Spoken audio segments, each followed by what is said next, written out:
आप जब किसी सरकारी बैंक में घुसते हैं तो ऐसा लगता है कि 80 या 90 की दशक के किसी इमारत में आ गए हैं, जहां पे दीवारें उखड़ रही होती हैं, पंखा अपनी मर्जी से चलता है और लाइनें रेल टिकट से भी ज्यादा लंबी होती हैं। इसके बाद जब आप काउंटर नंबर 1 पे पहुंचते हैं तो बताया जाता है काम यहां नहीं होगा, काउंटर नंबर 4 पर जाइए। जब काउंटर नंबर 4 पे जाते हैं तो बताया जाएगा यहां पर भी काम नहीं होगा, फर्स्ट फ्लोर पर जाइए। और जब आप थके हारे फर्स्ट फ्लोर पर पहुंचते हैं तो बताया जाता है कि लंच हो गया है, लंच के बाद 2 बजे आइएगा। 2:15 पहुंचते हैं तो बताया जाता है कि लंच एक्सटेंड हो गया, अभी कर्मचारी गुलाब जामुन खा रहे हैं। यह व्यवस्था है कस्टमर सर्विस की एक सरकारी बैंक में। और आज हम जहां चांद पर पहुंच गए, यूपीआई से गोलगप्पे खरीद रहे हैं, लेकिन हमारी सरकारी बैंकिंग व्यवस्था 80-90 के दशक से बाहर नहीं आ पा रही है। सर, बैंक ईंट या सीमेंट से बनी किसी इमारत का नाम नहीं है। बैंक सिर्फ किसी स्टील या एल्यूमिनियम से बने एटीएम का नाम नहीं है। और बैंक ना ही एक काउंटर से दूसरे काउंटर पर दौड़ रहे बैंक ग्राहकों की उस दौड़ का नाम है।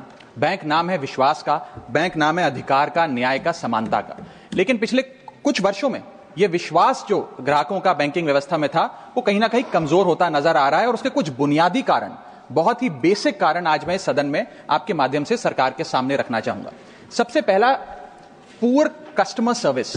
यदि आज किसी ग्राहक को सरकारी बैंक में किसी काम से जाना हो तो मान लीजिए उसके ग्रह खराब चल रहे हैं और दिहाड़ी भी खराब होगी।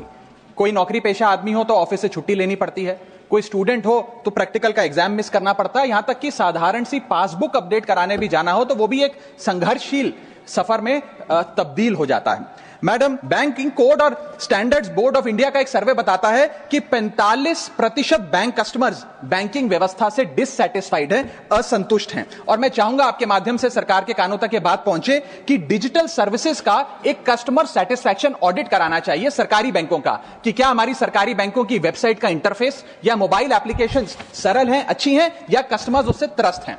दूसरा बड़ी समस्या है रूरल इंडिया के अंदर limited access to banking infrastructure. आइए गांव की ओर चलते हैं। मैडम, क्या हमारी बैंकिंग व्यवस्था ग्रामीण इलाकों तक पहुंच चुकी है? नाबार्ड की एक रिपोर्ट बताती है कि 50% of rural India is still suffering from lack of adequate access to banking. Financial inclusion index की आरबीआई की 2020 की रिपोर्ट बताती है कि ग्रामीण भारत में हर 100 में से मात्र 54 लोगों तक ही हमारी बैंकिंग व्यवस्था जैसे तैसे पहुंच पाई है। और 30% से ज्यादा रूरल हाउसहोल्ड आज भी ऐसे हैं जो पूरी तरीके से अनबैंक्ड हैं। और मैम, बैंकिंग की ग्रामीण इलाकों में अगर बात करें तो बैंकिंग व्यवस्था ने ग्रामीण इलाकों के साथ सौतेला व्यवहार किया है। पहले तो बैंक की ब्रांच गांव के पास नहीं है। जब वो बूढ़ा आदमी भोला भटका बैंक की 5-10 किलोमीटर दूर ब्रांच तक पहुंचता है तो पता लगता है कि बिजली गुल है। बिजली आ जाती है तो पता लगता है सर्वर डाउन हो गया है। सर्वर भी चल जाता है तो पता लगता है आधार सीडिंग में दिक्कत है, फिंगरप्रिंट मिसमैच हो रहा है, या बैंक अकाउंट की मैपिंग ही नहीं हो पा रही है। डॉक्यूमेंटेशन से लेकर कॉम्प्लिकेटेड फॉर्म से लेकर लैंग्वेज के चैलेंजेस तक ग्रामीण इलाकों में लोगों को झेलने पड़ते हैं। और सबसे ज्यादा बैंकिंग फ्रॉड भी गांव के भोले भाले आदमी के साथ होता है। इसी के चलते हमारे गांव का आदमी प्राइवेट निजी साहूकार के पास जाकर लोन लेना बेहतर समझता है, ना कि किसी बैंक के पास जाकर। और जब वे साहूकार के पास जाता है तो ना वहां पेपर वर्क होता है, एक इजियर एक्सेस होता है, फियर ऑफ बैंक और इलिटरेसी नहीं होता। बहुत बार तो मॉर्गेज पे भी कुछ नहीं रखना पड़ता, इसलिए वो साहूकार से ब्याज पे पैसा उठाता है। लेकिन साहूकार उसे मनमानी दाम पर वो ब्याज पर पैसा देता है। 60 से 80% सालाना का इंटरेस्ट रेट चार्ज करता है,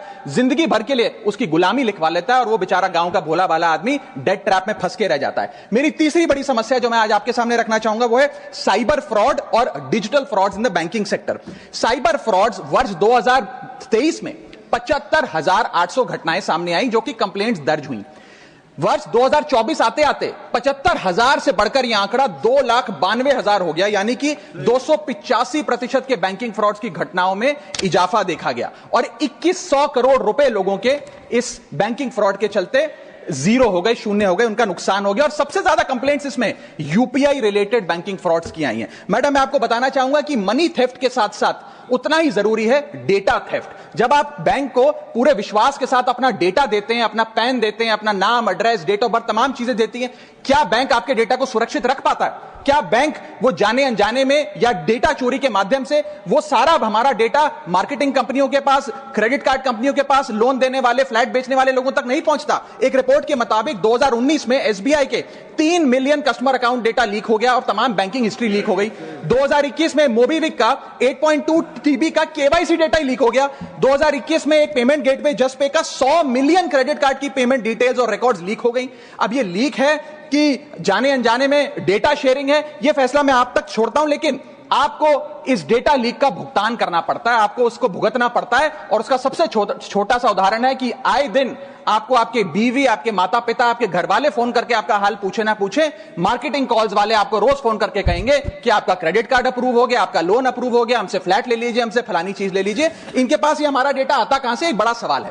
चौथी समस्या, हिडन चार्जेस और फीस। मैं चाहूंगा आपके माध्यम से ये नाना प्रकार के चार्जेस जो आज मैं सदन में लाया हूं, ये माननीय वित्त मंत्री जी तक पहुंचे, ताकि देश के आम आदमी की जो जेब बैंकिंग सिस्टम काट रहा है, उसे पता लगे, ग्राहक को भी और माननीय वित्त मंत्री जी को भी। पहला, मिनिमम बैलेंस पेनल्टी। यदि आप न्यूनतम बैलेंस नहीं रखते हैं तो 100 से 600 रुपए प्रति माह बैंक आपका काट लेता है। इस चार्ज को लगाने के बाद बैंकों ने वित्तीय वर्ष 22-23 में 3500 करोड़ रुपए मिनिमम बैलेंस पेनल्टी के नाम से लोगों से वसूले हैं मैडम।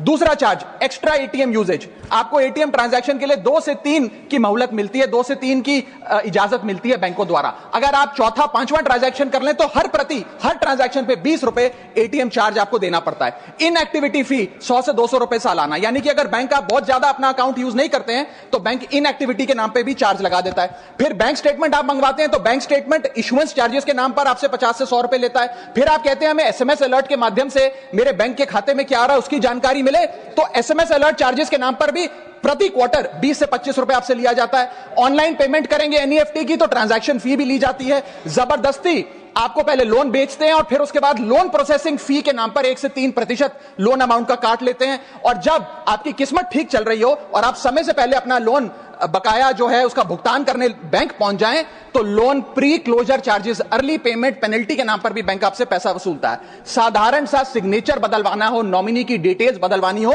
उस चेंज पर भी 200 रुपए प्रति ट्रांजैक्शन के नाम पे बैंक आपसे पैसा वसूलता है। और डिमांड ड्राफ्ट पे ऑर्डर बनाने जाएं तो 100 से 200 रुपए प्रति डिमांड ड्राफ्ट आपसे पैसा वसूलता ही वसूलता है। यानी कि कस्टमर्स की जेब काटी जा रही है और कस्टमर्स को पता भी नहीं लगता कि कितना पैसा बैंक इन नाना प्रकार के चार्जेस के चलते आम आदमी से वसूल रहा है।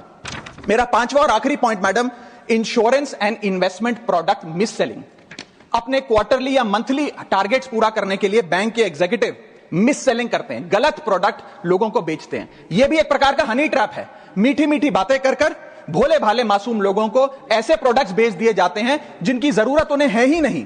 IRDAI, insurance regulatory development authority of India की एक रिपोर्ट बताती है कि 3.5 लाख सालाना कंप्लेंट्स में से 20% कंप्लेंट्स सिर्फ और सिर्फ मिस सेलिंग की, गलत प्रोडक्ट बेचने की उन्होंने दर्ज करी हैं। सेबी की एक रिपोर्ट बताती है कि 30% इन्वेस्टर मिसलीडिंग इंफॉर्मेशन का शिकार हैं। और म्यूचुअल फंड्स की मदर बॉडी, जिसे association of mutual fund of India कहते हैं, वो बताती है कि 23%, मैं खत्म कर रहा हूं मैडम, 23% इन्वेस्टर ऐसे हैं जिनके पास वो प्रोडक्ट्स हैं जो उनके रिस्क प्रोफाइल और फाइनेंशियल गोल से मेल ही नहीं खाते हैं।